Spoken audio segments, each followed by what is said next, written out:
some veggies for dinner. Let me just check the amount of sodium in this can. Oh no, this is too much. Let me try our next option. They did say it's healthy to consume less salt. This is much better. I am salt smart.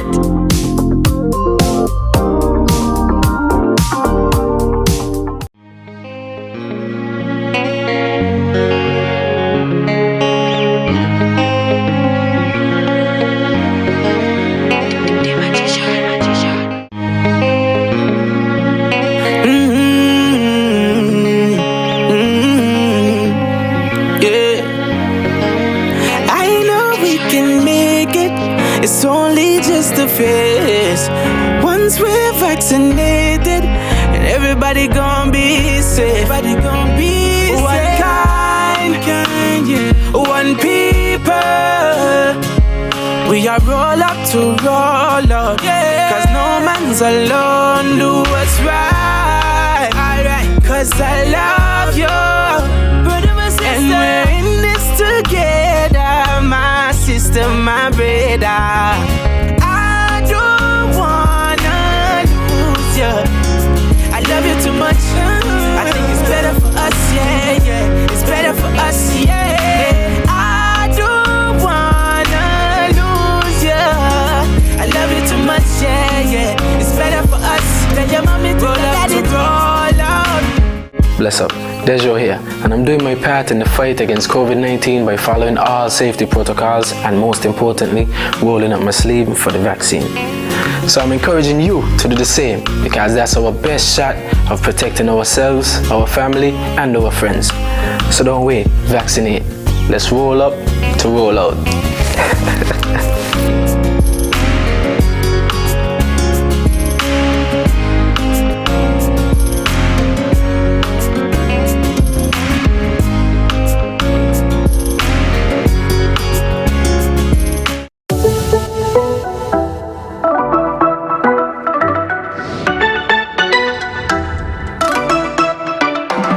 After 17 months break from cruise ships to our port, it's a pleasure and a privilege for me to welcome these ships back to our shores. So I am indeed happy.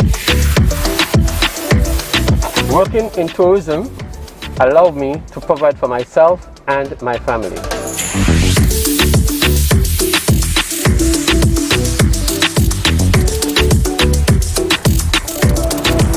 It is our pleasure to offer services to our taxi and tour bus operators. I need you as much as you need me.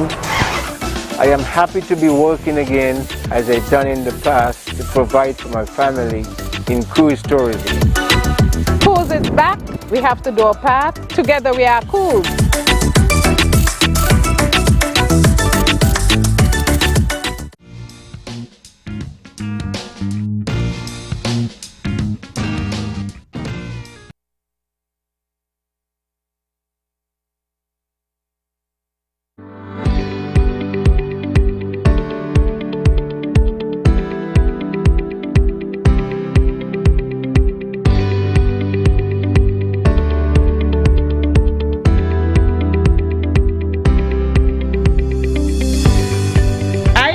This is only just the start.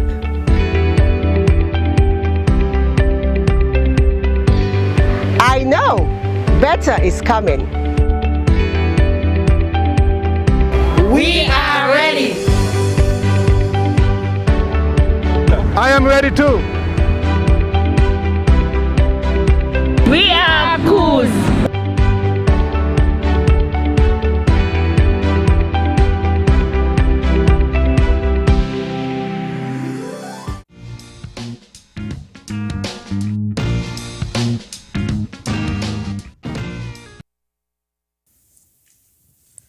Season's greetings, everyone. Welcome to the final edition of Leadership Matters for 2021. My name is Jacqueline Bryan, and I'm your moderator this evening. And this program is brought to you on a regular basis by the Prime Minister of St. Kitts and Nevis, Dr. the Honorable Timothy Harris, who is joining us here this evening after a very long day. He is joined by the Accountant General in the Ministry of Finance, Levi Bradshaw, who is his special guest tonight. It's a pleasure to be here, and we hope that you find the program informative, and when it's time for you to participate, we eagerly await your contributions. So, as we prepare to get the program going, we're going to start with a presentation from the Prime Minister himself. Prime Minister. Thank you very much, Jackie, and it's good to be here tonight in what you have described as really the last edition of Leadership Matters. Leadership Matters started around 2020, and it was seen as an important medium through which the Prime Minister, senior officials of the government could interact with members of the public directly and further advance the promise of democracy, the promise of accountability, the promise of good governance. And as a result of the popularity of the program, we have continued it up to this day. And so I want to say a hearty thank you to the members of the public who have followed and given support to their active participation to Leadership Matters over the nigh 2 years in which I had become in vogue. This year, of course, has been a particularly challenging one, and I believe that that program has been instrumental in assisting us to communicate better with the members of the public and to keep St. Kitts and Nevis informed regarding the pandemic, its impact upon our lives, its impact upon the stability of the country, and what each one of us can do and must do to keep ourselves safe. I am sure that the success of our vaccination program so far, we are now with 81% of the population who has taken their first dose, and a significant number of our persons, citizens and residents who have gone on to take the booster shots.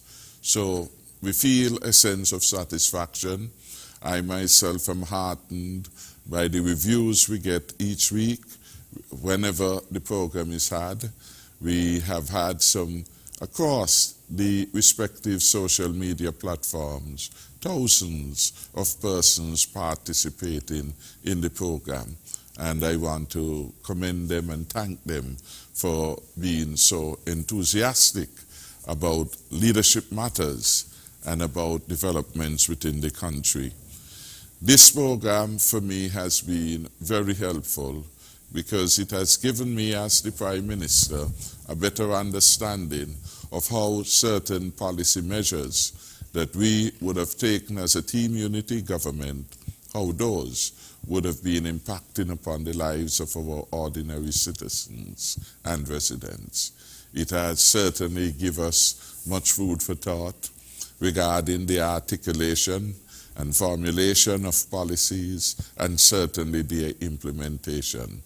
Listening to the voices of the people who call in, give their constructive advice and criticism program after program has been a sense of great information, a sense of great direction and guidance for me as Prime Minister of the country. And it has impacted some of our policy responses. Very often in this program, for example, we hear concern regarding the cost of health care, and we are mindful that Team Unity is working vigorously to deliver on a national health insurance scheme, and that is yet to reach the point of fusion. And in this regard, the cost of health care then, since 2015, has been a matter of concern to us as a movement and as a government. And so, as a result of the ongoing concerns, we have been able in this budget, 2022 budget, to include measures that would bring major relief to the citizens and residents taking health services at our main hospital. In this regard, I want to make reference to the costs of hemodialysis treatment and cancer treatment, which we propose in 2022 to reduce significantly by 50%. Imagine the cost of healthcare being reduced by 50%. This will bring significant relief to those who are suffering, those who are unable to afford the cost of treatment. The treatment, for example, for hemodialysis is in the region of $2,400 US, and that is significant. And so we would have brought significant savings to our people. $800 a week. That translates into about $3,200 over a 4-week period. You multiply that by 12 and you get a sense of the significant costs and therefore the cost savings which would be realized. Another important matter that has come repeatedly on the program and has been the subject of public conversation regarding the provision of health care is the absence of an MRI machine at our main hospital and indeed in any of our 3 hospitals and St. Kitts and the Alexandra Hospital on Nevis. We are happy that in 2020 we will address this and we will ensure for the first time in the history of the Josephine France General Hospital an MRI facility would be available to add to the provision of diagnostic and other services to those who require them. So again, a significant impact of Leadership Matters, its audience, their input, and the outcome of the 2022 budget. On this particular program, we have heard callers who would have addressed the matter, the importance of the income support payments to them, to their lives, how it have helped them to basically keep their heads above water, meet challenging times when there was no income coming from their jobs, or significantly reduction in income as a result of the closure in full or in part of some of the establishments with which they work. The income support was a lifesaver. And in that regard, we are happy in 2022 to propose for 2022 that the income support will be extended to those who remain displaced, unemployed for a considerable long period of time. We will begin that process early in the new year. We would rely, as we did last time, on information from the Social Security to verify the accuracy of the status of persons who would apply for this support. Importantly, on this program, we have heard persons who have engaged in the taxi business call in and request that the same measure of relief which we gave to the passenger bus operators, that we should consider extending it to taxi operators. I am pleased to announce again that as a result of those discussions, we have ensured that for 2022, we will be in a position to provide a similar level of support to taxi operators, even as we continue the support to the operators of passenger bus. And again, many ask, and Bucky Gotti did so very often on behalf of people, whether the government would consider paying a double salary. That, of course, at the time of asking was a difficult proposition because all over the world, the economies were in contraction and the future was uncertain. However, with God's help, we were able this year to realize significant positive development in our fiscal profile, and we were able just today really to make payments of a second salary in December, the only country in the world to have been able to be so generous to its people. And I want to thank the staff at the Ministry of Finance and the Accountant General, Mr. Levi Bratcher, who is here, and who was able to mobilize his staff to do the necessaries so that this payment could be made so soon after it was announced in the budget. The double salary so far, we have paid about $31 million to about, I think it is 12,000 beneficiaries. About 2,600 plus of them are residing in Nevis, and the remainder would be residing in St. Kitts. Again, I am sure that this will contribute to the feeling of goodwill, the feeling of a sense that it had been worth the tremendous effort which many of our civil servants put in this year. During periods of lockdown, our Accountant General's department rose to the challenge, and they were able to deliver every penny the salaries of our workers, our frontline officers, police, nurses, emergency technicians, you name them. They all had a very difficult period of time, and we were happy that God blessed us with good resources so that we could respond. We could go on and on enumerating a number of areas in which the policy prescriptions going forward have been impacted by the voices of the people. And I want to say thank you to the people of St. Kitts and Nevis again for their thoughtfulness, for their support. I am reminded that also among the beneficiary list is nearly 3,000 step workers, and of course our pensioners would have benefited from the double salary. So again, I want to say thank you to the country for the opportunity it has given me to serve as Prime Minister for nigh 7 years, challenging and difficult as it has been over the last 21 months or so of the COVID-19 pandemic. With God's grace, we have come a long journey, and we have done reasonably well. We have been able to save lives. We have been able to give our citizens the protection which the vaccine offers, and we have been able to do so free of cost. And I want to commend the 81% of the adult population that has moved forward and has protected themselves, and to encourage them as we see what is happening in the United States of America, as we see what is happening in the United Kingdom, as we see what is happening in Europe and even in Africa, as they treat with the new variant of the Omicron virus, the COVID-19 virus and the Omicron strain, that we take every effort, wear our masks, frequently wash our hands, it boosts our own immune system, and of course get ourselves vaccinated.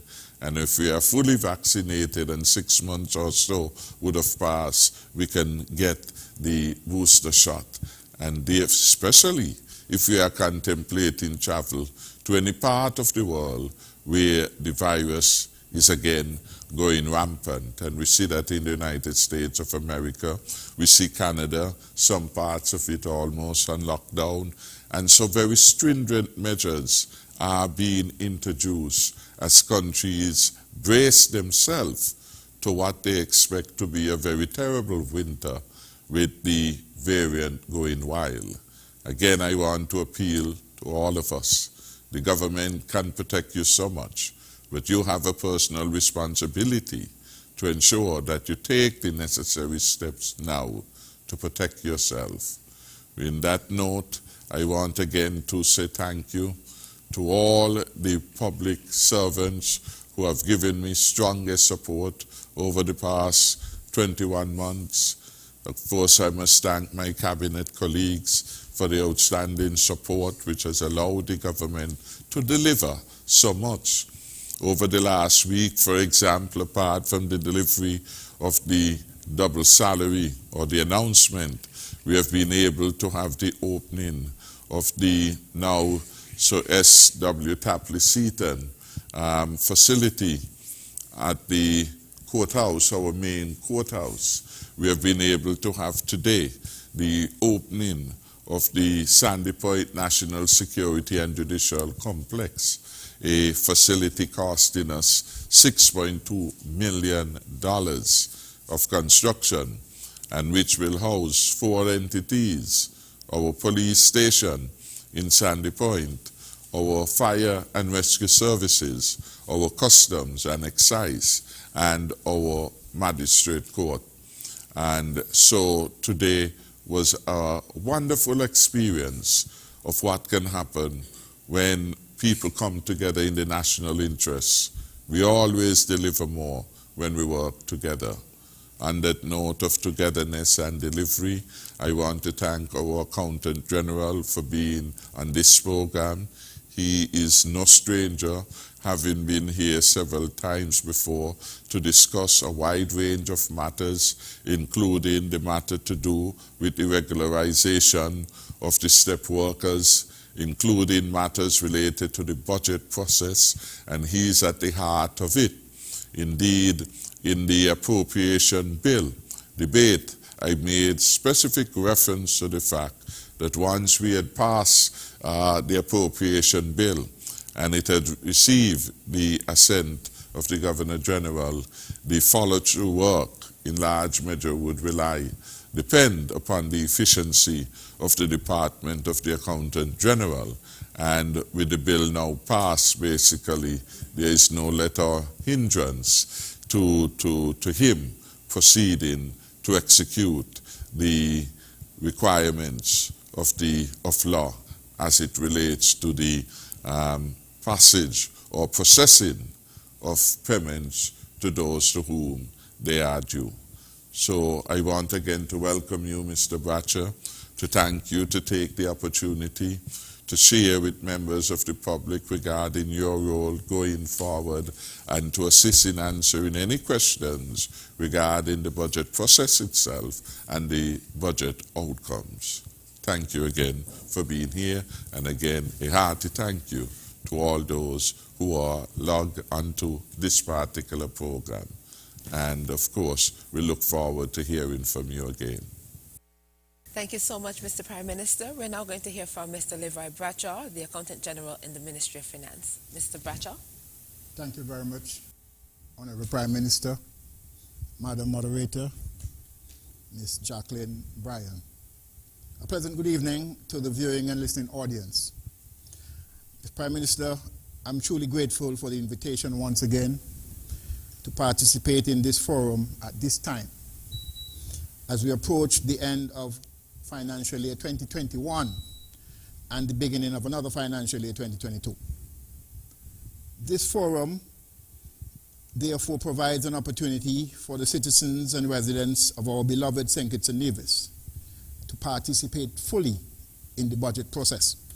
Indeed, during this period of the ongoing COVID-19 pandemic, there have been heightened uncertainty and levels of anxiety among many individuals. In response, the government of St. Kitts and Nevis have initiated not one, but two multi-million-dollar stimulus programs to cushion the impact of the pandemic on the population, especially the most vulnerable. And in each of those programs, the Accountant General's Department played an active role in ensuring the delivery of the support to the most vulnerable of our population. In my humble opinion, investing to protect our people was the right choice, but it has come at a price, a substantial price. Indeed, keeping our people safe and well as we manage a pandemic that continues to rage around the world and the rebuilding of our economy after the massive global shock must become our primary focus and concern. The theme chosen for the recently passed 2022 budget, investing in our people, putting St. Kitts and Nevis back on track, is most fitting and appropriate at this time in our evolution as a nation. Hence, the passage of the Appropriations 2022 Act 2021 last evening, led by the Honorable Prime Minister and Minister of Finance as the move of the bill, was a critical part of the budget process, where the government was able to fulfill the legislative requirement for the budget by seeking and obtaining the authority from the National Assembly for the incurring of expenditure and the spending of monies and the collection of revenues, taxes, fees and levies. The national budget is therefore the central policy document of the government of St. Kitts and Nevis, outlining how it will prioritize and achieve its objectives. As the government's blueprint, the 2022 budget aims to turn plans and aspirations into reality. But more than this, the 2022 budget is a contract between the citizens of St. Kitts and Nevis and the state, outlining how the resources will be raised and be allocated for the delivery of public services. The 2022 budget is therefore a critical planning tool for St. Kitts and Nevis, for getting St. Kitts and Nevis, our beloved country, back on track. It represents not only the plan for the Federation's recovery, but also the government's plan for the future of St. Kitts and Nevis. Prime Minister, I'm pleased to report and follow on your lead that the 2022 budget has provided for the phased implementation of the recommendations of the STEP Regularization and Pension Reform Committee, a committee which I was privileged to lead. This committee comprised some of our best and brightest technical persons and senior public servants, including our Chief Personnel Officer, Ms. Sheridan Warner, our Director of Audit, Mrs. Carla Pike, Mr. Andrew Skerrick, Permanent Secretary, Mr. Ron Collins, Permanent Secretary, Ms. Sharon Ratton served on the committee previously and was replaced by the Labour Commissioner, Ms. Shernell James. Mrs. Sharma Mack was the legal advisor to that committee. And Mrs. Versely Francis, the Director of Fiscal Affairs, also served on the committee with the support also of Mr. Emil Green from the STEP Secretariat. Mr. Prime Minister, take time to identify these persons for their contribution. And the committee was supported by the team from the Treasury Department, led by Mrs. Melissa Phillip, our former Deputy Accountant General, Mrs. Jarissa Hodge, Assistant Accountant General, Mr. Roger Gums, the late Roger Gums, Mr. Miss Tamika Marson, and we were supported by the Deputy Chief Personnel Officer, Miss Coretta Harris, Miss Agatha Keynes, and Miss Marjorie Jordan from the STEP Secretariat. I feel persons must be recognized for their contribution, and these persons would have contributed. And as a result of their efforts, the STEP workers on a phased basis will be regularized in the new year.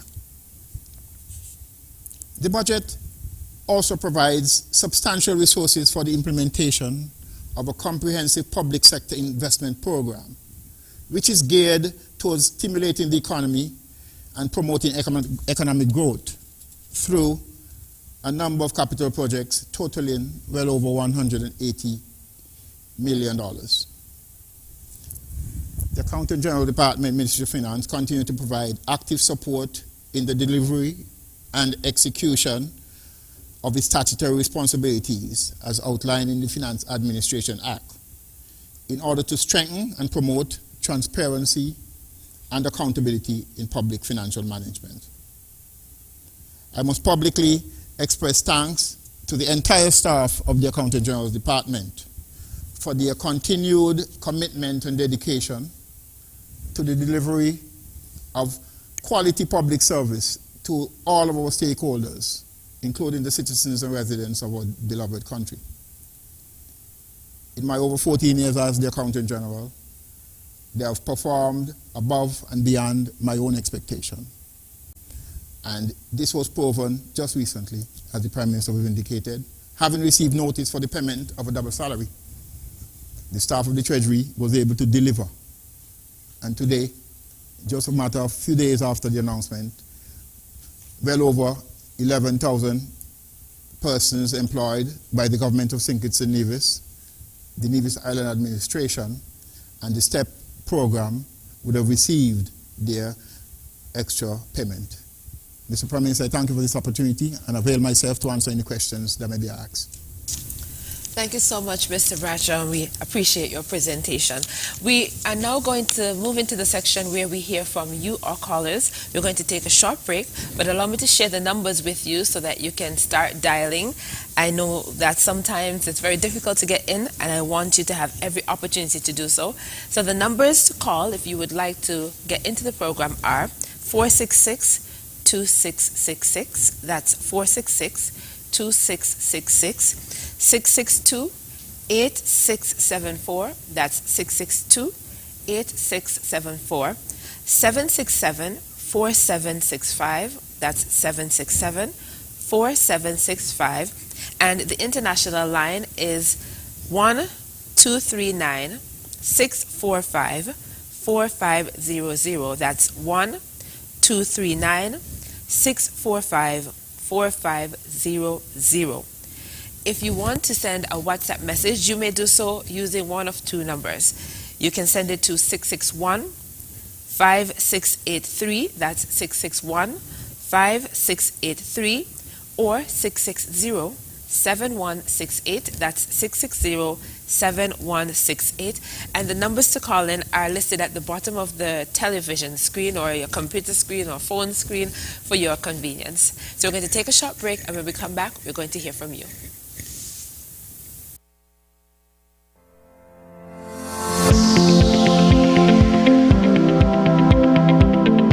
Consuming excess salt can lead to heart attack, high blood pressure, and even stroke, and other health-related conditions such as kidney disease.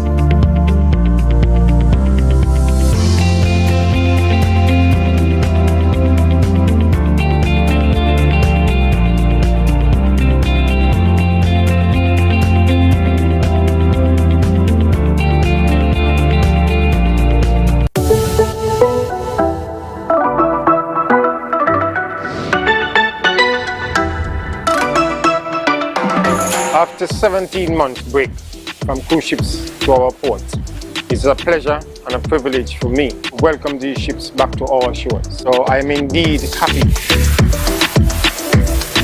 Working in tourism allowed me to provide for myself and my family.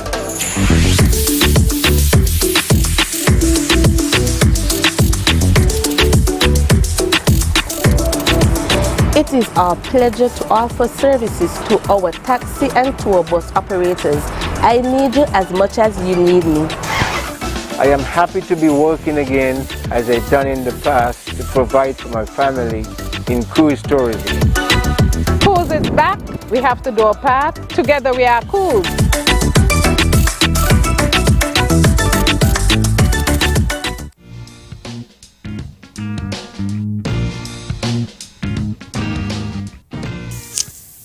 Welcome back to Leadership Matters, a program brought to you by the Prime Minister of St. Kitts and Nevis, Dr. the Honorable Timothy Harris.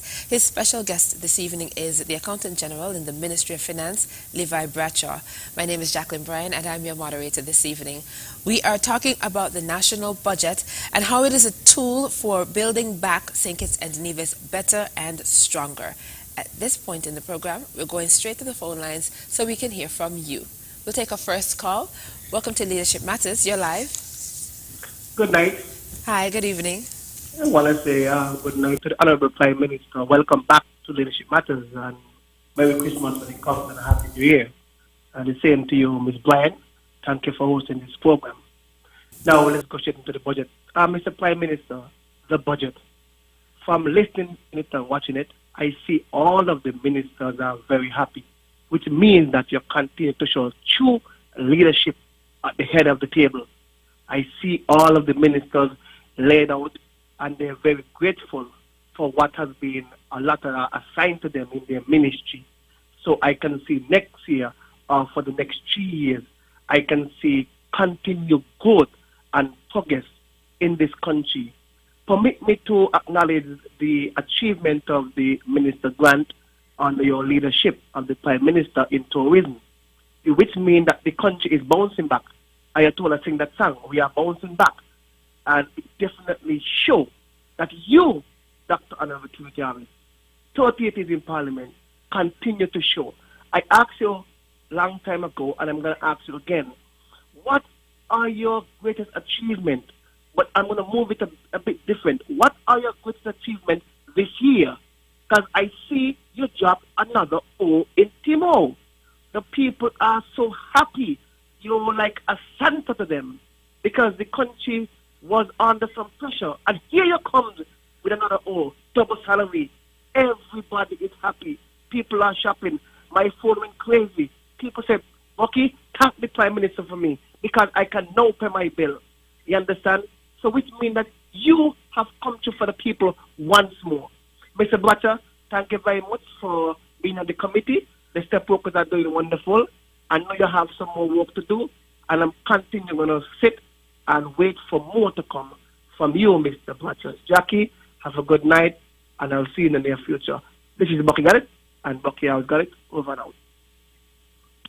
Bucky, Caesar's greetings and Merry Christmas to you. We'll take another call. Welcome to Leadership Matters. Good evening. Good evening. I'm a bit early, but Mr. Prime Minister, welcome back. And as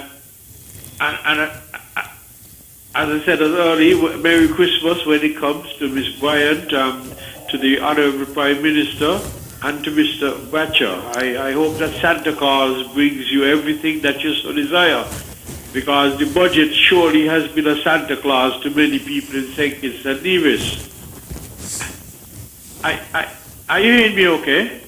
Yes, loud and clear. Okay. I do have a bit of a question, though. A little confused. I listened to the very great impression by the Prime Minister and his budget presentation. It was a wonderful presentation. But in the wrapping up, there were a number of heads that were cost heads that were given, and there was recurrent expenditure of something like $666 million plus a few dollars. There was capital expenditure of about $181 million, and if the total budget came up to $952 million, there's a gap in there.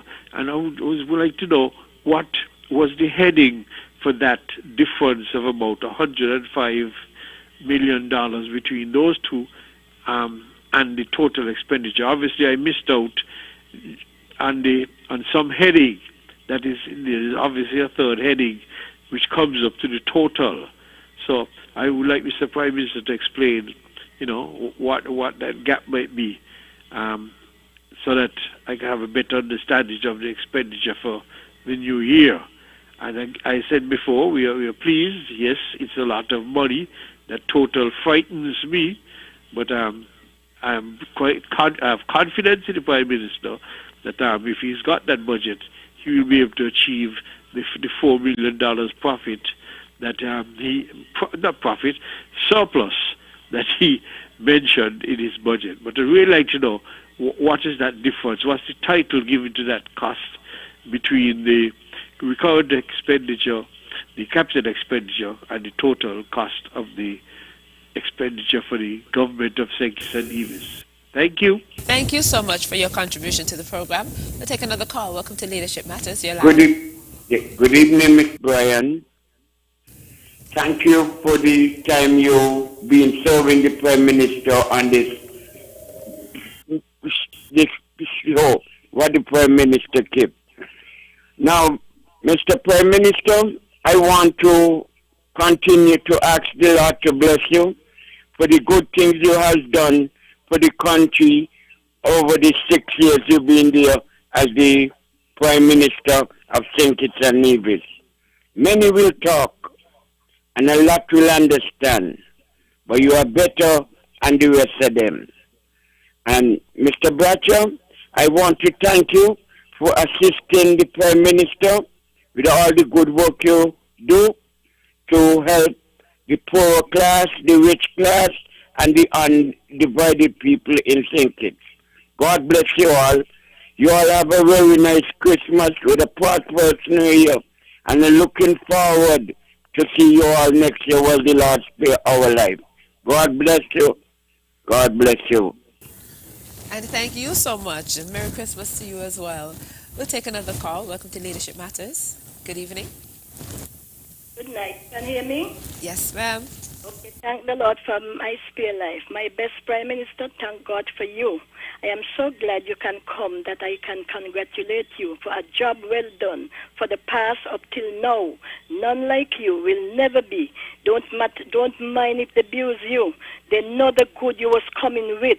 Thank God for the rest of the year and the new year to be the best and productive for the country. Season's greeting and beyond to you, Prime Minister. How you get that done? You bring thank yous to what it is today, what couldn't do in 20 years. They're giving you name. You're not their downfall. What you want to buy or bill, you're working hard. You is a decent Prime Minister and beloved. The Lord send you so much in the budget for everybody. Call and say thanks for once. So much disaster happening, not because we're small. God sparing our life. You're fighting the fight and keeping the faith. Thanks for everything. Good health, strength, and protection. Miss Bryan and your guests, God's blessing for the new year. They are saying you're corrupt. Don't mind. Get home safely all. Thank you so much, and Merry Christmas to you as well. Thank you for your contribution to the program. We'll take another call. Welcome to Leadership Matters. Okay, we lost that call, unfortunately, but please try calling back. I believe this evening we can take a few extra calls. Welcome to Leadership Matters. You're live. Hello? Hello, good evening. Yeah, good evening, Miss Bryan. Thank you for taking my call. And good evening, Mr. Prime Minister and Mr. Bradshaw. A Merry Christmas and a better New Year when it comes, 2022. Now, Mr. Prime Minister, I want to tell you that I'm proud of you and the way you're steering the nation. You are a sober leader, sober captain, and a captain who looks out for the needy and not the greedy. Thank God for you. You were sent there by God. And who God bless? Not a serpent, not a devil, propelled human being can move you. God bless you. You are there for us. And I would like you to tell me, please, if you don't want to tell me on the radio, you could call me privately and tell me, where is the well for money? Where is the well in Sinkis that has money? That it seems like only you want to know where the well is. Because for 20 years, you had a leader before you. And he was able to give 2 Mickey Mouse Boney double salary. And that is because you were the Minister of Finance. Why that had happened. And after you move, everything gone back down in the gut. Cannot reach up to the surface, never mind to have surplus. So please tell me where you have that well.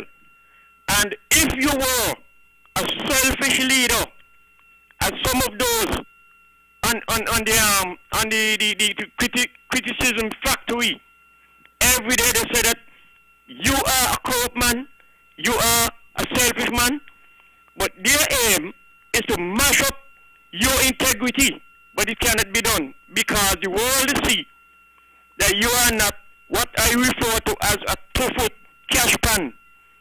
You are a person, a people's person, and a needy person. So God bless you and the full cabinet. You have a good deputy prime minister under you and the rest of the cabinet, and you also have a good leader over in Nevis, which is Mr. Mark Brantley, and everybody around you are great people. God bless you all. Have a Merry Christmas and a great and prosperous New Year. Thank you very much for leading the country this way.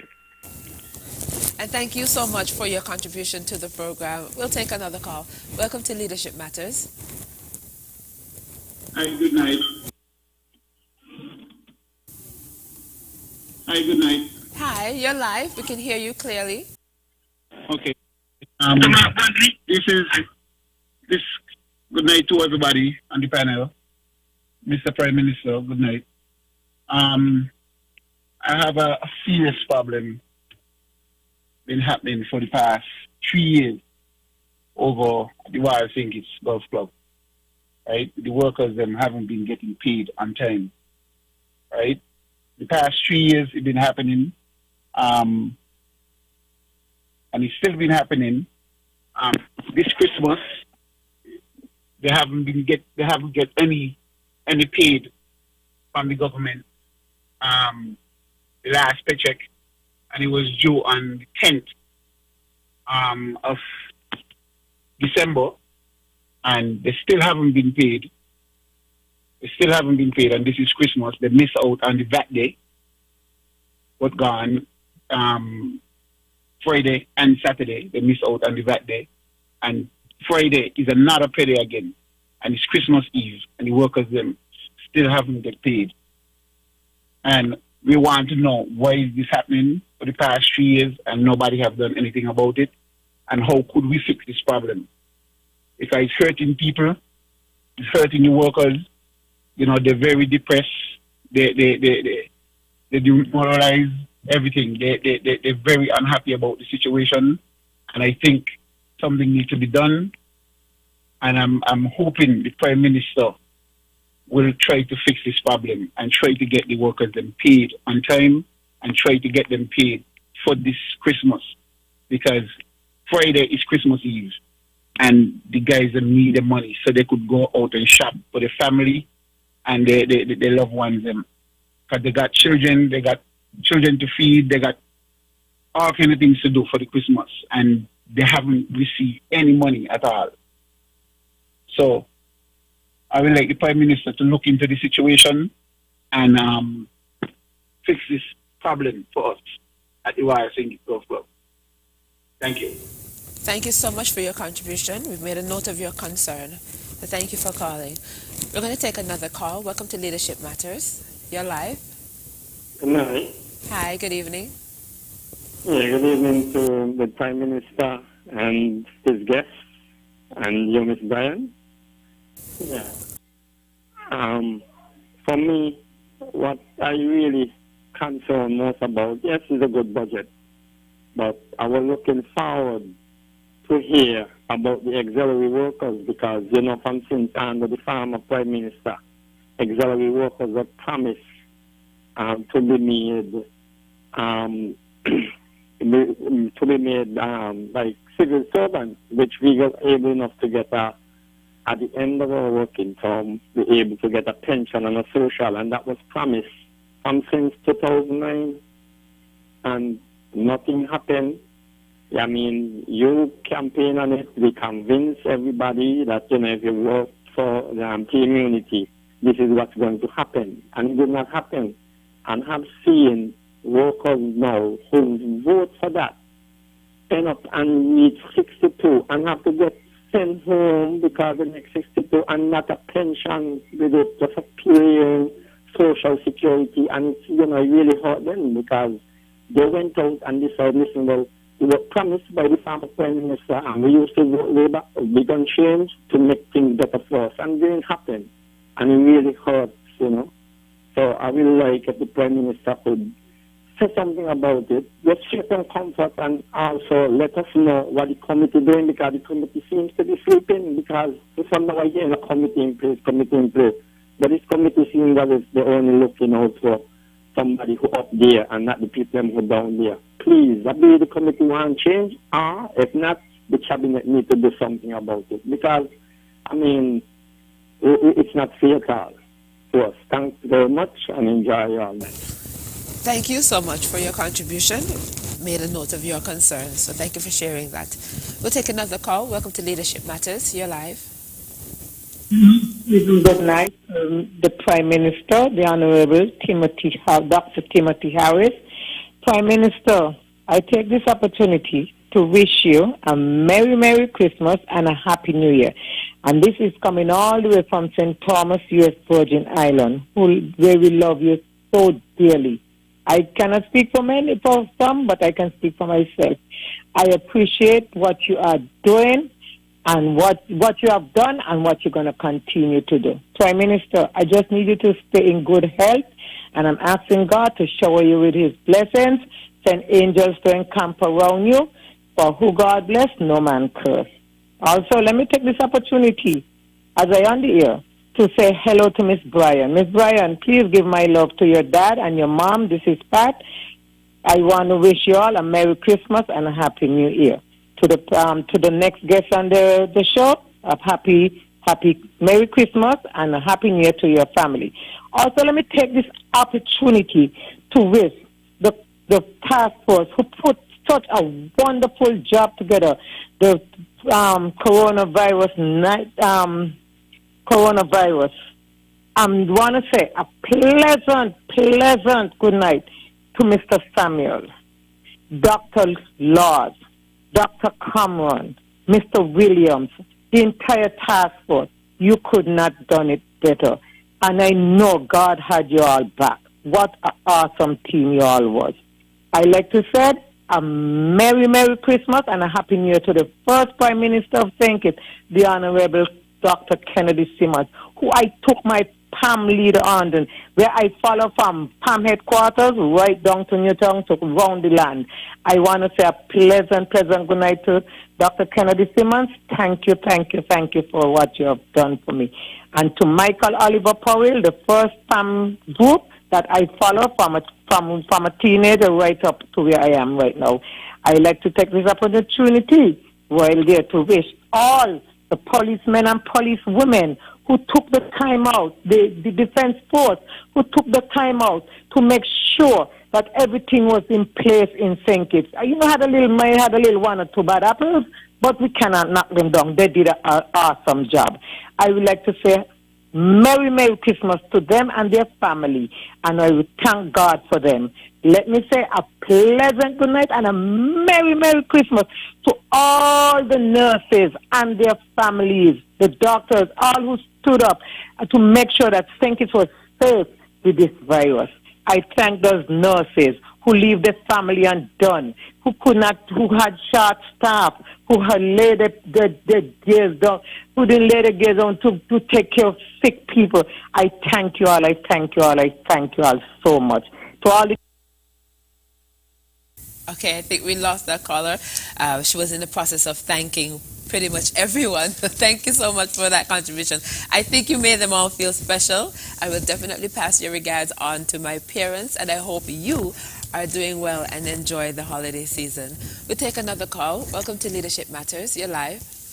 Hello, good night, Mr. PM. Good night to the moderator and the other guests on the panel here. My concern first is I went to do some work in Boyd's. To the back there by Brantywell School, they have a pomsera tree. It's growing on the roof. The roof, from my experience, the length of the galvanized could be 18 feet. And it just about 2 feet up to the ridge is where no bush is. The tree is laying down right on the roof, and that is rattling that roof. I can't understand how we maintenance people may see that. A big tree just behind the school is laying down on the roof. Anyway, Mr. PM, I call to thank you. I have seen leaders, I see from Bradshaw to you present. And I must say, oh, what a leader God gave us. Oh, what a leader God gave us. What a leader, a man we could trust. What a leader in Timothy. God bless this country when he gave the power to it. Timmy is the best. Don't take on the waste of time where we're singing the song. He left so much money and he left the country hard like hell, killing people with taxes, and he left so much money. He lied from the beginning and he lied till he's going out. God bless you, sir. Good night. Thank you so much. And I know that lots of senior government officials listen to this program, so hopefully someone from the Public Works Department will hear what you said about that tree and will have it looked into. We'll take another call. Welcome to Leadership Matters. You're live. Good night. I'm just going to make it quick since we're calling before. Mr. Prime Minister, let me acknowledge the agenda for hosting Leadership Matters. And I do hope that very soon, next week, maybe Friday, they can get a little extra sugar cake in their pocket, because leadership really matters. Mr. Prime Minister, a quick question though. I'm not hearing much about housing and land, because a lot of young people can't afford to go to the bank and get a loan to get a mortgage. So they sort of depend on NHC. And the new thing now is wait until the next batch. So I'm wondering in the budget, what is really allocated for housing development and also land distribution. Have a good night. Thank you so much for that concern. If we have any other additional call, we'll take another call. Welcome to Leadership Matters. You're live. Good night to the Honorable Prime Minister, Dr. Timothy Harris, and to the Financial Secretary, Mr. Bratcher. Now, Mr. Prime Minister, I want to commend you and your team, Team Unity, the government, the cabinet. You all, from 2015 to 2021, you all have taken this country where this country really want to go. And the minding themselves, them out there who criticizing and saying all kind of things. It's shame the shame. Because you was around the farmer leader and can't about the culture. You had the Ministry of Finance and you make good use of it. You had surplus when you was there. And under the leadership of 18 years, you could not get a surplus. So we want to thank you and the Team Unity government to come and to show him and other leaders how people control finance and control the country and make people happy, especially ordinary man and woman in the Federation. And this pandemic, it wasn't easy for you. I know that it was easy for you. Men are sometimes home. In my bed, sometimes I wonder, by Dr. Harris, I wonder how he sleep at night time. How the Prime Minister sleep at night time? With all this pandemic on his shoulder, he got to find mean and ways to get money to help some of these people in the tourist industry and other people in other industry working and they can't work because the country shut down. We are under crisis. And you have done it. You have done it, Mr. Prime Minister. And I just want to wish you and your cabinet a blessed Merry Christmas when it comes, and a most prosperous, joyful, peaceful New Year. And I hope this pandemic ease up. Because the country was going, and we know that if never for the pandemic, it will be a 6 double salary. So I just want to wish you all the best and wish the Federation all the best. But Jackie, you have a wonderful night. But I'll test you and keep you. Oh dear, you didn't get to finish that thought, but I think I got the gist of what you're saying, and I want to thank you for your kind words, and I hope you enjoy the Christmas season as well. Thank you so much for your contribution to the program. I think at this time we can pause to address some of the questions that we got, and the first one being about the figure, the gentleman that said he missed a figure in the budget presentation when you were doing your wrap-up. He said it's a figure that would have been between the recurrent expenditure and capital expenditure. I know I saw Mr. Bratcher pull his book out, so I don't know if he was able to identify that figure. Mr. Prime Minister, were you able to? I want to thank Mr. Howell for putting forward that question. The total estimates for 2022 have been put at $952.2 million. He's correct in terms of capital expenditure and net lending. We estimate $180.9 million. And then we have total recurrent capital and net lending charges on the consolidated fund.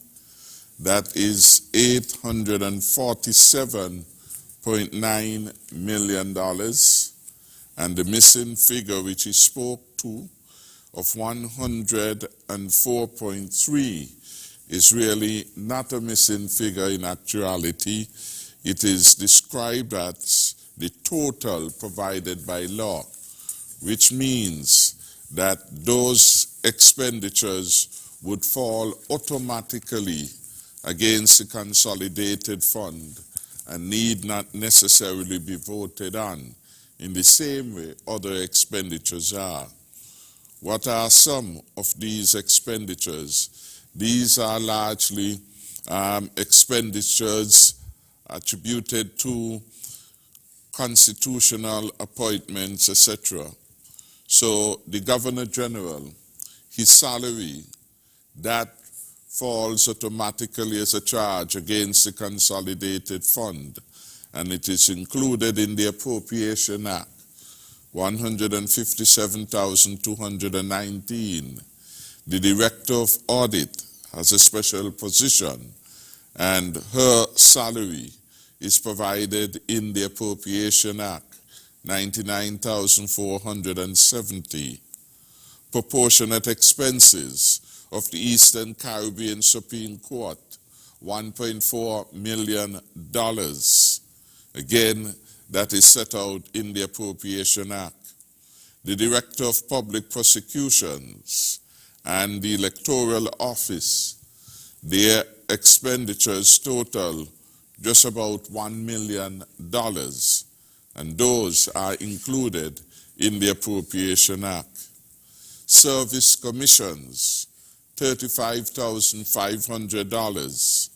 The Ministry of Finance, retiring benefits are treated in a special way, and the retiring benefits for the federal government, they total $41.1 million. We have a national savings scheme, and that has $100,000 committed. We have interest payment and exchange. That is $17.6 million. Loan repayment, $42.6 million, for a total overall of $104.3 million.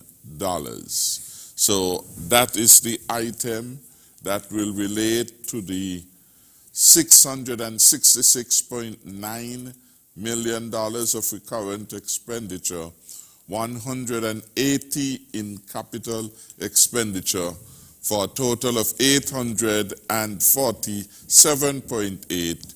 You add roughly another 104.3 million.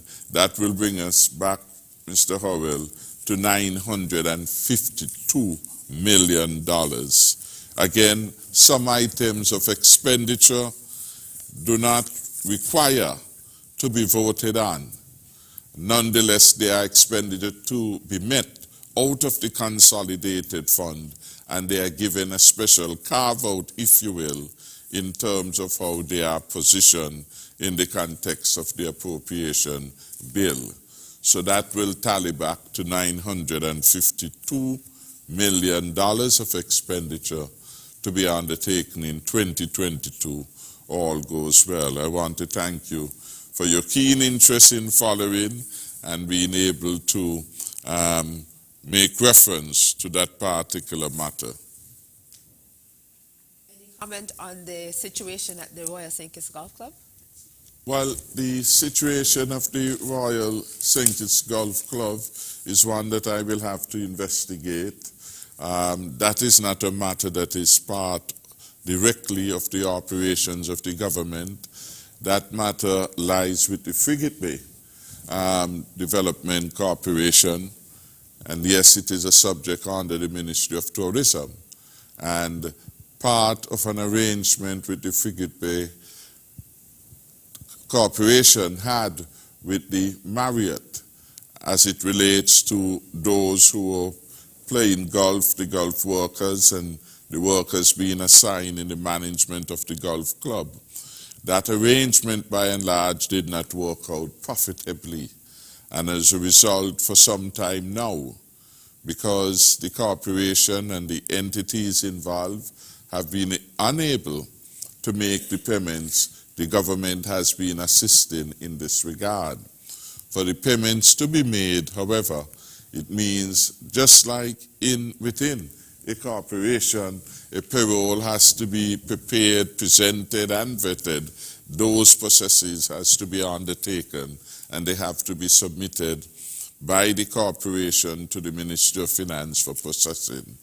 What I can do will be tomorrow, and Mr. Batcher will also assist, will be to check to see where these are.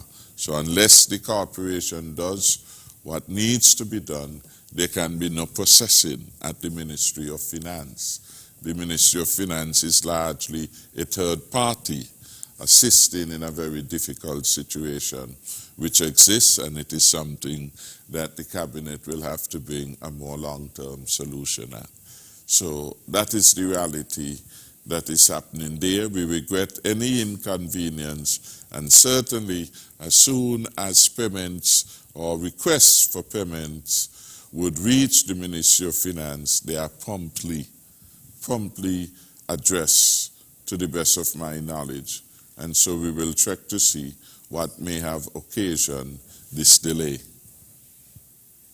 We have someone who said that they were looking forward to hearing about auxiliary workers in the budget and has asked that you say something about their status. Well, in fact, auxiliary workers are mentioned repeatedly in the budget, as are step workers. And indeed, we spent quite a bit of time in discussing the work of the special committee chaired by Mr. Batcher, as that work related to the auxiliary workers. And since Mr. Batcher is here, I will allow him to give an update as to the committee's work, how intense it was, and basically, by and large, to assist in bringing some comfort to the caller. Suffice it to say that we did indicate that the matter of deregularization will be addressed just as we are doing with the step workers in 2022. So that is the good news. The opportunity to weigh in on this particular matter. It is a matter which is very, very dear to my heart. You would recall that the government would have passed some legislation way back in 2012, one being the Pensions Amendment Act on the 17th of May 2012, another being the GAE Act, an act basically to govern the employment and terms and conditions of employment of government auxiliary employees. That act remains as it relates to the GAEs. The regulations work have been done by our team and the legal department to complete the regulations for that particular act. The government have done tremendous work in this area. The Prime Minister would have appointed, with the support of the Cabinet, a GAE commission, which is similar to the Public Service Commission with the responsibility for the appointment of government auxiliary workers, enjoying basically the same benefits as public servants. The Pension Amendment Act, which was passed, would have brought into force a contributory pension where GAEs and persons who would have been employed subsequent to when that act is brought into force would have been required to pay a 3% contribution from their earnings. And this would have been matched by the employer, which is the government of St. Kitts and Nevis. That should be seen as an investment. I think if the record would be made clear that it was the Prime Minister in 2017 which would have established a committee under the chairmanship of the former Chief Personnel Officer, Ms. Rochester. I think chief among the members was a gentleman from Tabernacle area by the name of, we call him Mac, but I think it's Glenroy Woodley, because he has always been a champion agitator for the welfare of government auxiliary workers. And he would have pushed hard, and the committee also would have worked hard to ensure that the benefits for GAEs is brought to the fore, because a promise was made, and when promises are made, promises ought to be kept. The government, I think it was in 2019, would have reintroduced the payment of honorarium, which was stopped in 2007 as part and parcel of the conditions that should have been brought into play to, as it were, finance the pension plan for those GAEs. The government also, in 2019, started provisioning for this particular pension act. 2019, $2.5 million was budgeted. 2020, $2.5 million was budgeted. 2021, this year, $2.5 million was also budgeted to provide support for the implementation of the act. It is one of the recommendations of the committee that the $2.5 million for this year should be placed into a special fund to lead towards the capitalizing of the fund, to ensure that when persons retire, as the gentleman would have indicated, that they would enjoy some benefits. I think the commitment of the government is very full. The committee has placed this at the top of its agenda. We have just moved in a phased basis to bring on board the step workers, but this is in no way leaving out, for any reason at all, the GAEs. They are top of the agenda, and as the Prime Minister indicated, this matter will be brought to some form of a conclusion starting in 2022. I'm certain, I've had the budget, I have not looked, but I fully expect that at least another $2.5 million should form part of this budget to finance the Pension Act. We recognize that the fund will have to go over a period of time, but everybody won't retire at the same time. So as persons leave the service, persons would receive the benefits that is due to them. But I would just want to implore GAEs and persons, I mean, one of the reasons I advanced over the years, having been around this system for a long time.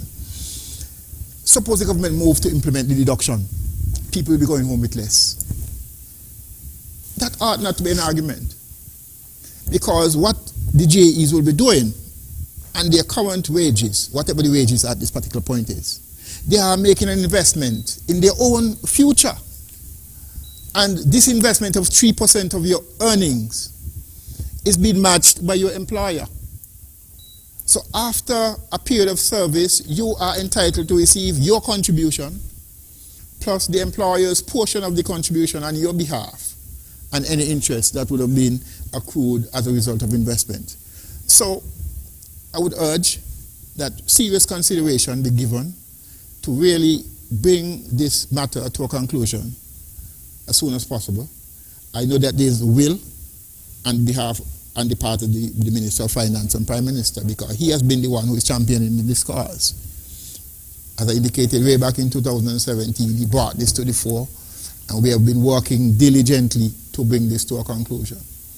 And I'm happy to report that in 2022, we will start to see some additional movements.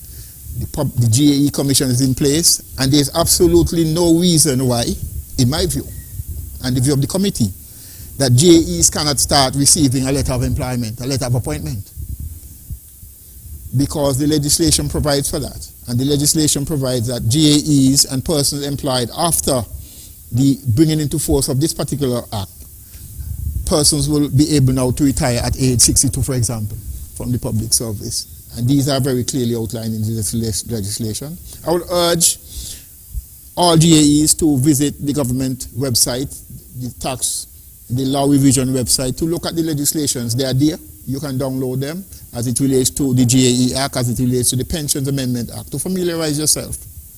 But I would also urge that whatever decision is taken, let us not wait for an increase in salary to move towards implementing this. Let us see a deduction from your income as an investment, as a saving. It is your money. Whenever you leave, you get it back. And that contribution on your part will be matched by the employer. So I'm very, very, very hopeful, very, very, very optimistic that in 2022 we will start to bring this particular issue as it relates to our GAEs to a conclusion. Thank you so much for that update on the work of the committee, and I hope... Yes, sir. Chairman for that update, and I hope that it satisfies. What has come out is that clearly a lot of work has been done. We are starting from scratch. The administration before us did promise to move a particular way. By the time they passed the legislation, they did not went on to complete the regulatory processes, such as, for example, setting a date for the law to become activated. The regulations were not being done, and all these things are required to be done for this arrangement to work properly. Mr. Batcher has indicated that his committee has produced regulations. I want to commend them on that. And of course, in the end, it is that in 2022, the work would be done. In the meantime, anyone who is a GAE who would have put in a certain number of years of service, once they are exiting, they are provided with a gratuity which is computed in a certain way, and the Accountant General, of course, will be versed in those computations. The good news, however, is that we will move on this in 2022. The financing of this particular project was to have come from the deductions from the salaries of GAE. I think 3% of their salaries to be provided into the fund, 3% to be matched by the government. And that also was not activated. So there really was no fund set up to be able to have this arrangement operationalized. These are some of the issues that would have detained the committee in attempting to look at the law to see how they could advise government to most effectively put this very important commitment which we have made to them into practice. And yes, time has passed and time must pass if we are going to get things done in a very appropriate way. And after all, this involves money, this involves resources, and I'm satisfied that the committee has done significant work, and we are now in a position where in 2022 we can activate all things to ensure that the policy is being implemented in a way that brings benefit to the GAE workers. It is the same committee, by and large, that had helped us move forward with respect to the regularization of the step workers, and as has been announced in the budget and announced tonight again, by way of reminder, we are going to move in 2022 on a phased basis to regularize those step workers who have so far been evaluated, been assessed, and determined to be ready to begin the permanent employment with the government. So we are making progress, and we have to bear in mind, yes, with the pandemic, several things had to be interrupted. Resources were limited in terms of people, and the focus then came, of course, on life-saving measures and protecting livelihoods, and therefore the work did not progress as fast as we would have liked. Nonetheless, it is now literally complete, and we will move forward in 2022 in a positive way. Thank you so much for that, Mr. Prime Minister, Mr. Bradshaw. And we have a final question here from a caller, which asks, what is allocated in the budget for housing and the land? It really, for the first time, we have put forward $10 million to assist the National Housing Corporation in financing its own program for housing development.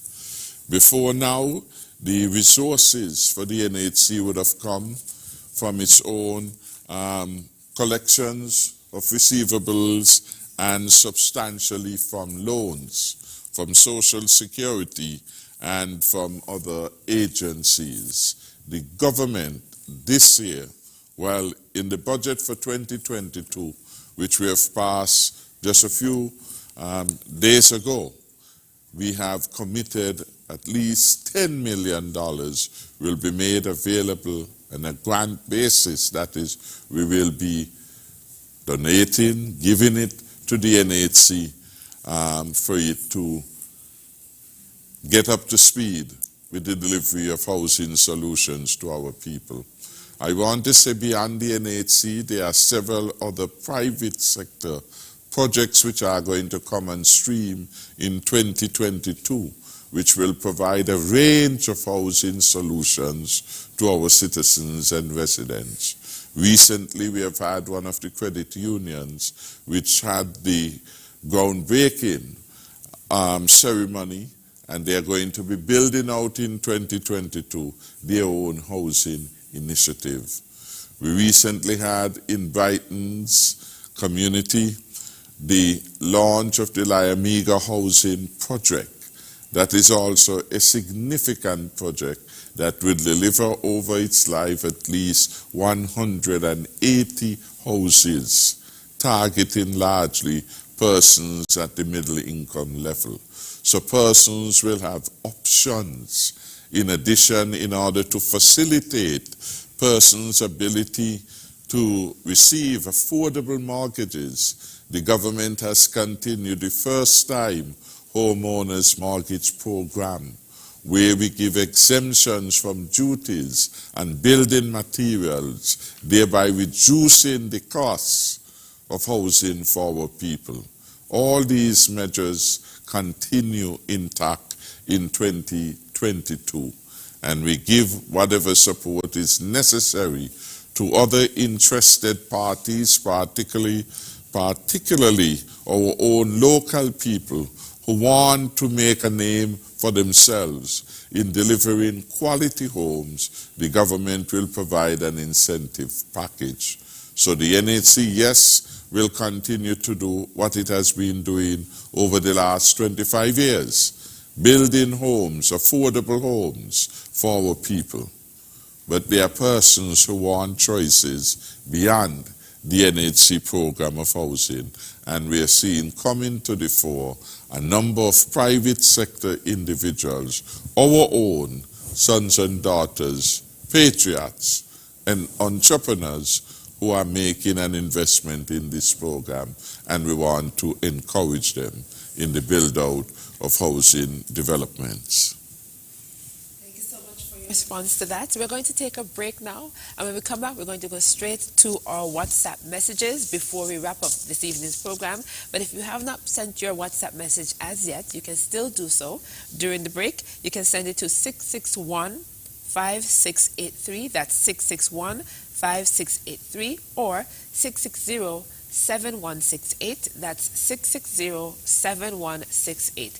So stay right there. We're going to take a short break, and we'll be back.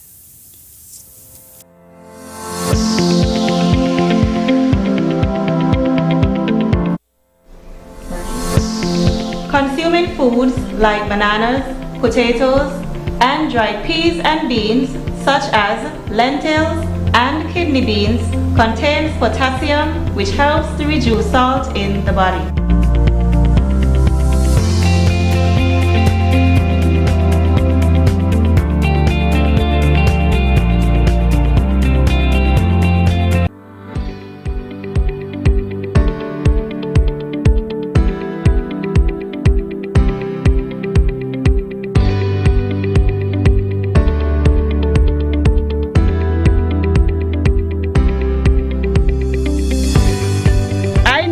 This is only just the start.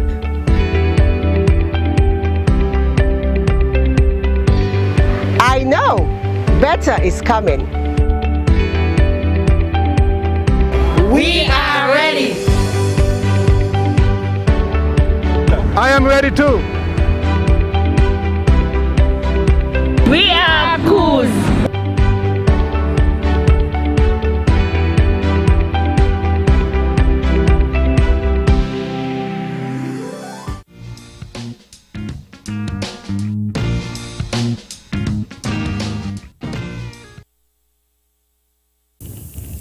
Welcome back to Leadership Matters, which is a program brought to you by the Prime Minister of St. Kitts and Nevis, a program that he uses to keep you updated on things that are happening in the country, happening with his administration, and also he uses the program to hear from you.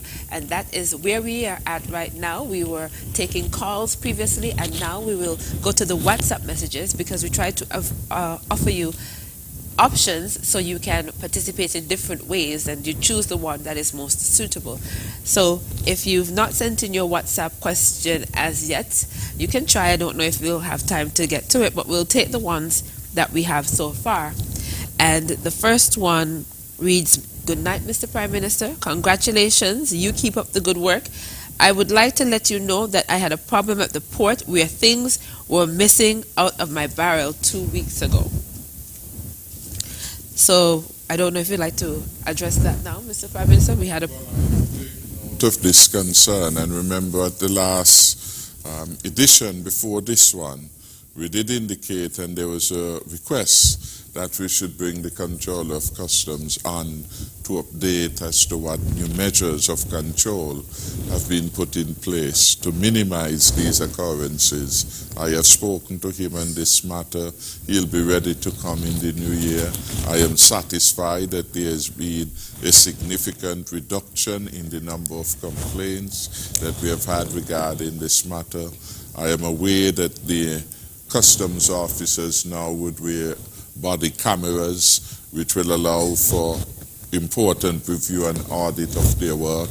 That in itself should act as a deterrent, but we will continue to work to ensure that everyone is fully satisfied, and we're at a point where everyone who goes to the customs would leave fully satisfied with the quality of service that they would receive. So it's an ongoing matter which we are dealing with. It is a difficulty that raises its heads in the context of some of the new work rules made necessary on account of the COVID and the distancing and the reduction in the number of persons that one could entertain at a particular period of time. It clearly hasn't worked with the near perfection that we would like, and we have asked that the relevant people, the Controller, the Financial Secretary, his reporting boss, examine this matter, and so that we will be in a position to address it frontally very early in the new year. We have a message here that reads, "Good night, everyone. Merry Christmas and all the best for the new year. Is there anything for Social Security pensioners?" Well, that of course is a very good question, and pensioners of Social Security would have received or should be receiving their pensions as they would every month. Any difficulties there, we will jot it, of course, to the chairman and members of the board of the Social Security. I believe that the Social Security would have also paid the double salary, and so I will inquire of them what they would have done with respect to the pensioners. The government's own pensioners, you are aware, would have received a double salary. So I want to thank the person who would have WhatsApp for putting this important matter before us. We have someone here who is asking you to explain the process by which a budget presentation is made before Parliament. I want to thank the caller for that deep interest. But we go through a cycle, and the Accountant General will also add his 5 cents in it. Broadly though, we go through the budget cycle, and the budget cycle starts early in the year as we prepare for the year to come.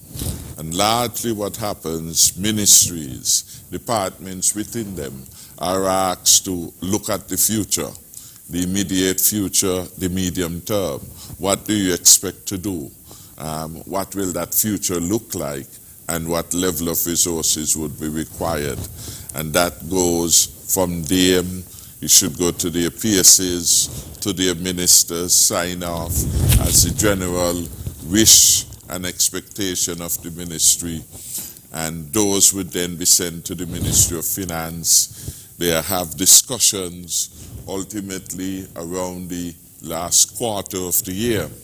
We have what we call the Budget Estimates Committee meeting, which is really a meeting of the cabinet, an enlarged meeting involving civil servants. Civil servants are not normally part of the cabinet. They usually are there on invitation to make special inputs, and then they would leave, and cabinet will conduct its business without them. The only civil servant that is in the cabinet in any sustained way, and in fact all the time, is the cabinet secretary. So the cabinet secretary has a very special place in the public service and in the civil service management structure. We have, for example, when we had started the program when we were in that very difficult aspect of the COVID-19 situation, the community spread, where every week we were having what we call the task force to help people, Abdir Samuel, and a range of others, Mr. Brandy, come and they would do presentations to the cabinet. The estimates, it's something like that, except in the case of the COVID management, we are getting reports from a number or a selected number of civil servants with respect to the budget estimates. Every ministry is represented and should be represented by the permanent secretary, that is at the highest level. They come to the cabinet, they engage with respect to their own views, their vision for the ministry, what they anticipate will happen, what resources they will need, what resources they will bring to the table. For some of them, for example, are what we call revenue centers. That is, they bring in tax, they bring in revenues to the table. Inland Revenue Department will be a good example of that, the Accountant General's Department, because they provide services and for which they collect taxes, or they collect taxes and revenues on behalf of the government. So everyone gets an opportunity, and then, of course, the cabinet is assisted in a permanent basis for the duration of the estimates meeting by core persons drawn from the Ministry of Finance, largely the financial secretary, who would have coordinated that process, and therefore her input is required to assist the process. We would normally have the chief personnel officer, because one of the issues usually will be about personnel. We will have the PS of Sustainable Development, because they have control basically the capital projects, and then presentations are made, healthy discussions and interchange takes place between the technicians and the cabinet, and decisions are made in that regard. Once the estimates exercise is completed, in terms of submissions, the ongoing work, sometimes follow-up work to get additional information, to get clarity, and those again will take place between the financial secretary and the line ministry. A line ministry like Ministry of Health, Ministry of Education, we call all of them line ministry, or we may say in this regard, beneficiary ministry. And between them again, they attempt to resolve the matters. After that process is done or substantially complete, the financial secretary and her team begin to run the numbers, we will say, begin to look at certain priorities, certain critical issues that have to be addressed, and how resources will be allocated. They come up with a revised position, because in fact, at the time of the budget estimates, every line ministry, every ministry knows what we will call is their pool of resources, what is their proposed allocation. And that would have come from discussions they would have had during the course of the year with the technical team at the Ministry of Finance. And again, after the discussions, the counterclaims, etc., are resolved. Those figures have to be revised, and a new set of figures would come to the cabinet, and we then make a final determination, and then we then say what will be in, what will be out, what will be the new measures that we will want to add to satisfy the public's need for particular services to be provided.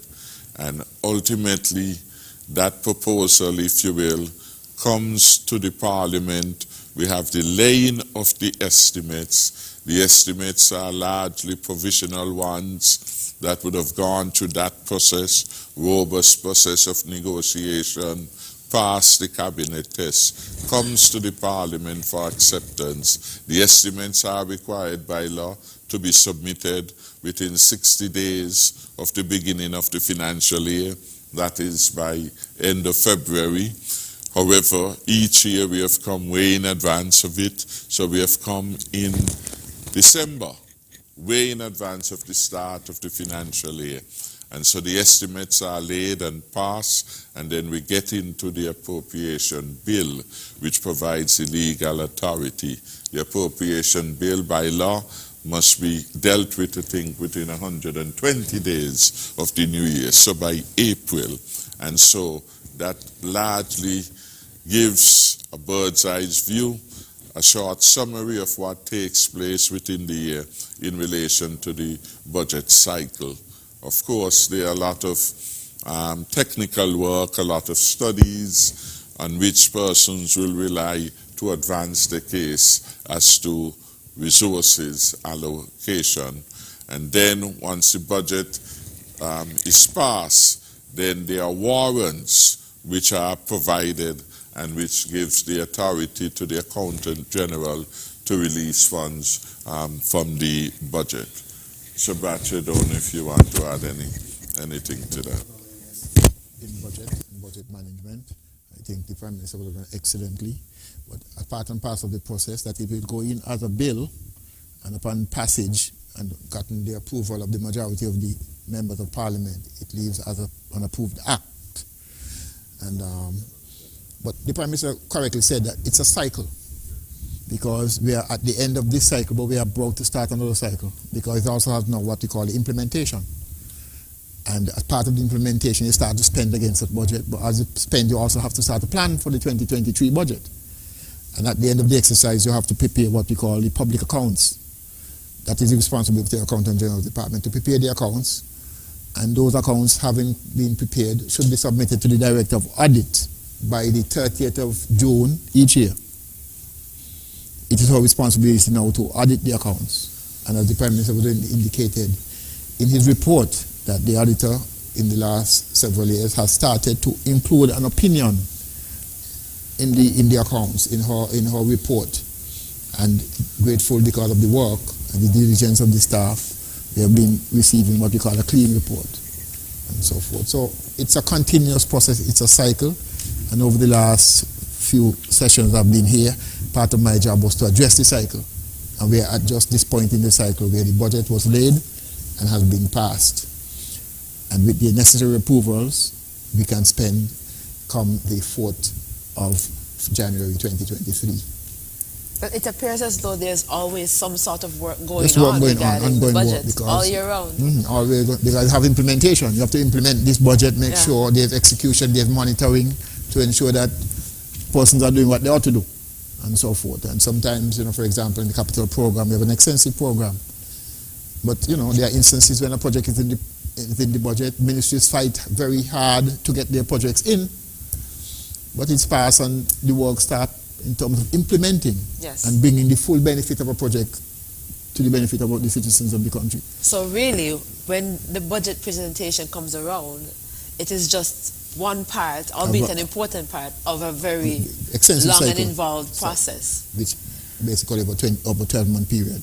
So it's a continuous process of preparation, monitoring, implementation, and oversight, and so forth. Absolutely. Actually, the accountability comes in because each expenditure has to be matched or reconciled against the budget and the authority given.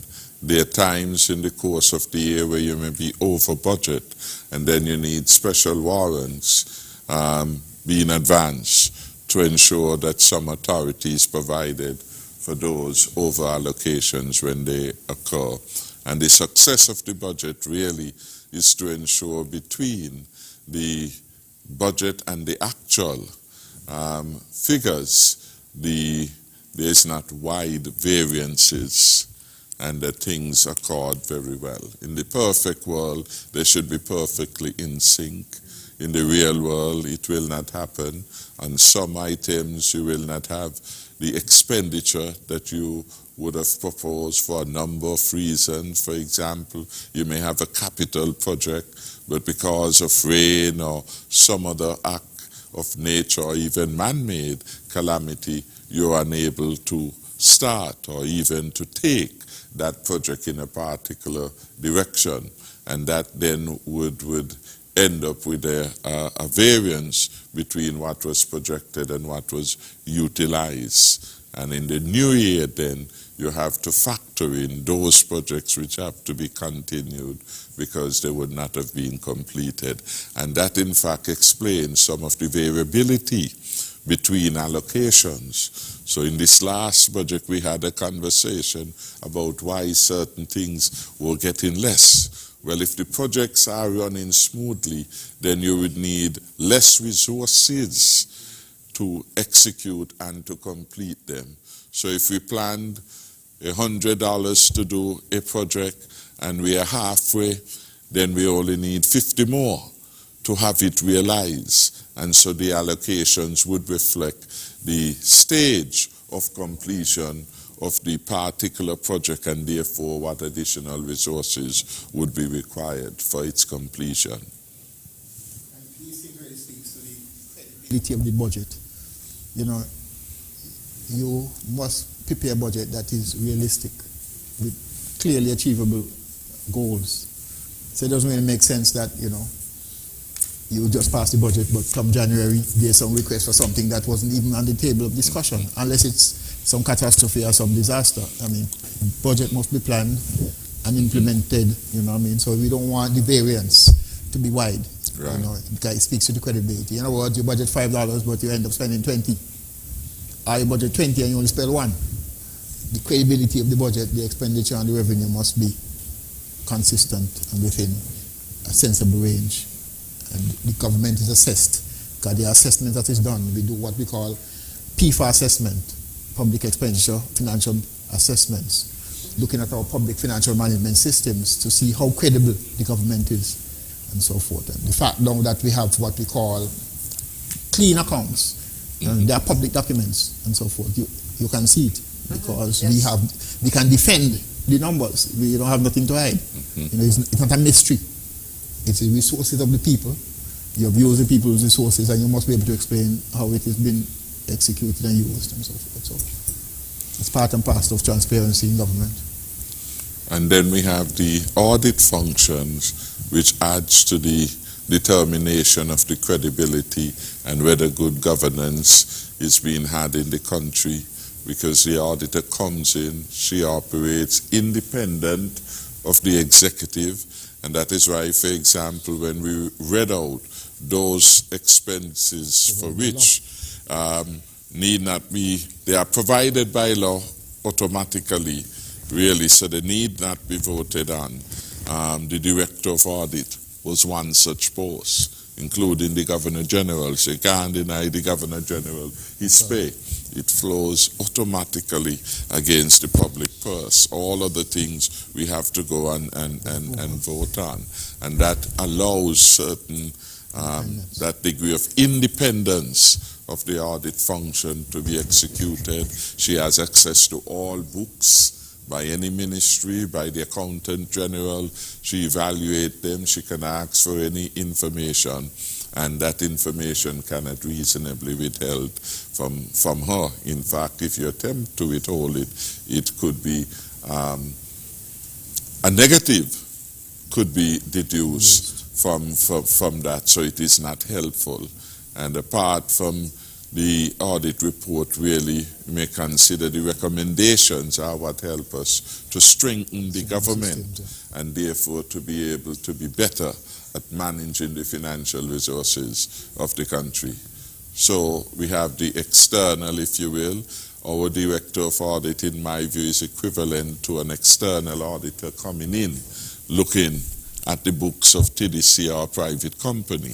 They have their own internal audit department, and that is housed, in the case of the government, in the office of the Accountant General.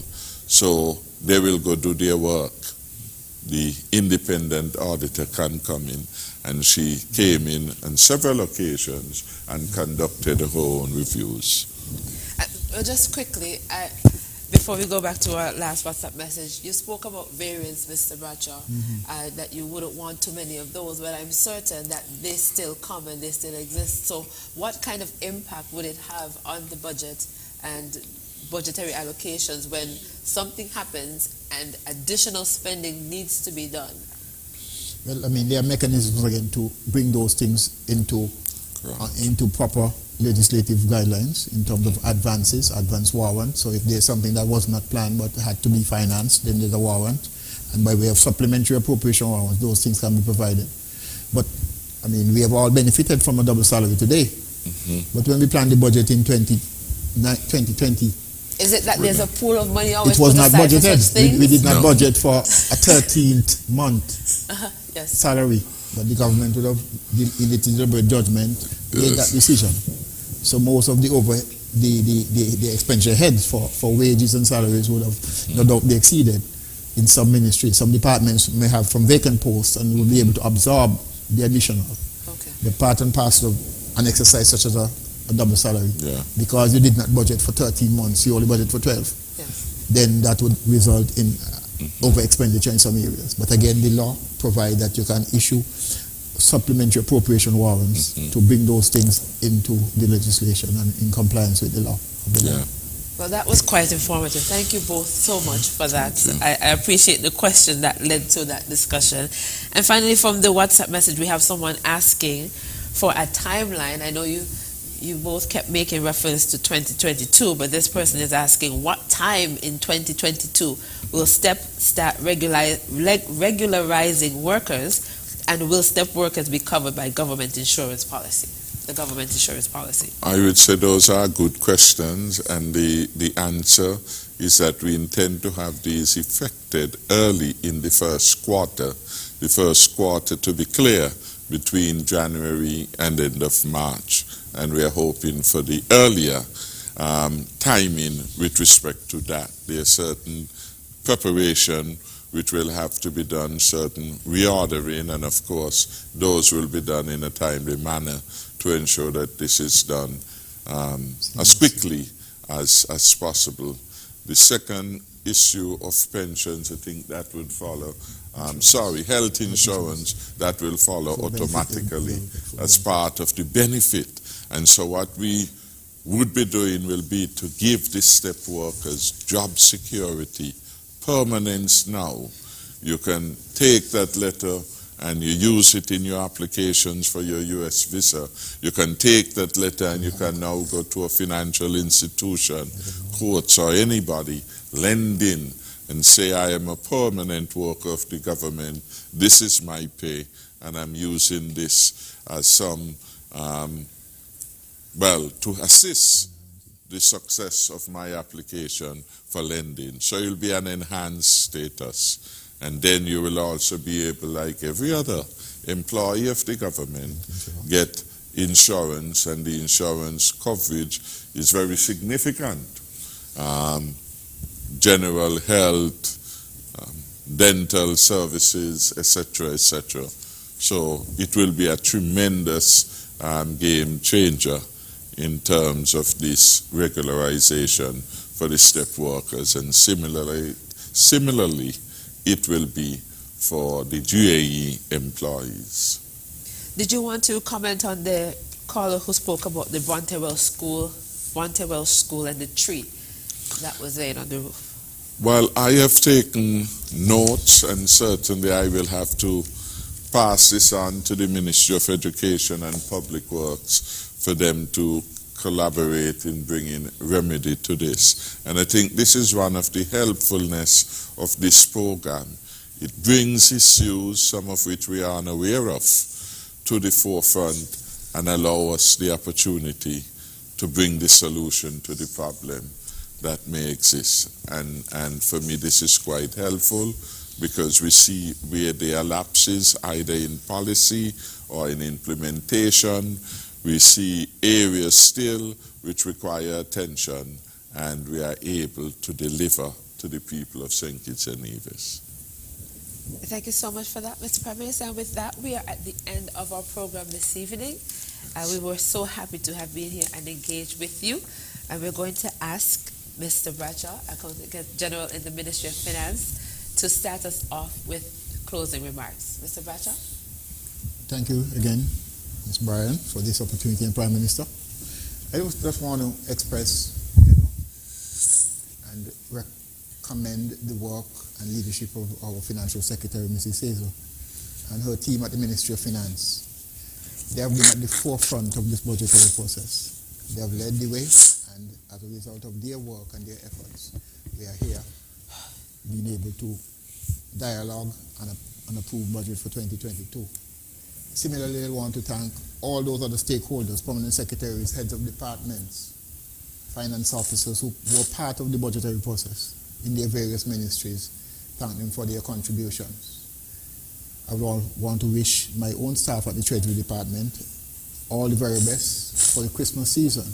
We are approaching the Christmas season this week, and we are still, at this point in time in the Treasury, work get more intense because, we have to close off some of our transactions. So we'll get a break for the next few days, but after the Christmas, we'll get back to work to ensure that things are put in place for 2022. So I want, on behalf of the management at the Treasury, to thank all the staff there and extend best wishes to everyone and their families.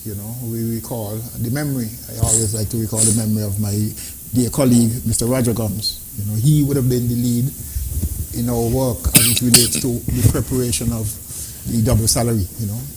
Whatever lead time we have, 1 day, 2 days, he can get it done. And I must really commend his successor.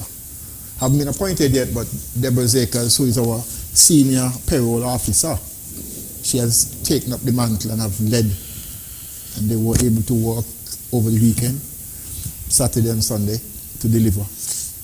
It would be remiss of me to forget the staff of the payroll department of HR, led by Deputy Chief Personnel Officer Ms. Harris. They too, and her team were in on the weekend, ensuring that the adjustments are being made and that persons are adequately compensated for the benefit that was made available by the government. So, on my own behalf and on behalf of my family, I just want to wish all public servants on both islands, St. Kitts and Nevis, and the Prime Minister and his team all the very best for the Christmas season and a productive and prosperous 2024-2022. Thank you so much, Mr. Bradshaw. We're now going to hear from Dr. the Honorable Timothy Harris. Thank you very much, Madam Moderator. I want to take the cue from Mr. Bradshaw and to say season greetings and all the very best to our civil servants, our pensioners, our GAE workers, our step workers, and all who in any way contribute to the good work of the Team Unity administration. I extend the same sentiments to my cabinet colleagues and parliamentary colleagues, but most importantly to you, the citizens of St. Kitts and Nevis, who made Team Unity government a reality, for your confidence in the leadership that the country has at this moment in time. I say thank you. And to you, Madam Moderator, and I extend, of course, season greetings. I want to express my delight and pleasure at the excellent job you have been doing, I think now going on a year, just over a year. I want to thank your predecessor, Valencia Grant, who started moderating this program, and like you, she did an excellent job. I, at this particular time, want to extend condolences to her and her family. She's grieving the loss of a loving father in Valentine Grant, who was buried today. I know it must be a tough and difficult time, but she was so gracious and courageous today, doing two items at the funeral service. A lovely song that she did in her own angelic style, and of course paying glowing tribute to her father, who I know she loved dearly. So my condolences to her mother, Viola Grant, and to all the family members who now grieve the loss of a gentleman who had been a very astute businessman, and for a long time that family had been an essential part of life at Keon. And I remember going to school there 5 years. That was a name that you always knew, Grant.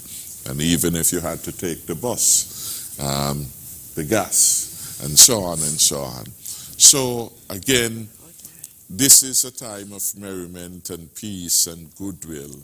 And I know that a good spirit is prevailing. I want to give God thanks for the opportunity He has provided me for such a time like this, difficult and challenging, to be able to do well with the help of the civil servants who have done yeoman service and who have given me strong and good professional support. I commend them all, the cabinet secretary, the 2 permanent secretaries in my office, the financial secretary, and the team. In fact, the whole government have benefited, or at least the executive, from the benefit of very professional civil servants. I wish you and your family, Jackie, all the very best. Have a wonderful Christmas 2022. And for you, for 2022, will be decidedly better than 2021. So keep doing good. Mr. Prime Minister, how do you expect me to end the program when you say something like that? But thank you so much, sir. I'm very saddened by the news you gave about Miss Grant's father. I too would like to extend my deepest condolences to her and her family and their friends. That's quite unfortunate. She's someone whom I admire, and I hope that they will find some comfort in the love they have for each other and the memories they have of him. So I'm sorry to hear of that. And I would like to also wish the people of St. Kitts and Nevis a very Merry Christmas. I love Christmas time. I love what it stands for. And my house is always buzzing around this time. And I hope that everyone is able to enjoy their Christmas. I know it's not been an easy year for everyone, but I hope that you can find something in your circumstances to enjoy, something that brings you joy. I would like to say Merry Christmas to you, Mr. Prime Minister. Merry Christmas, Mr. Bradshaw, whom I also admire. It's very supportive. Thank you so much for your kind words and your support throughout the year and over the years, sir. So for 2022, I wish you God's richest blessings. We'll see you then. Take care, and we wish you all the best.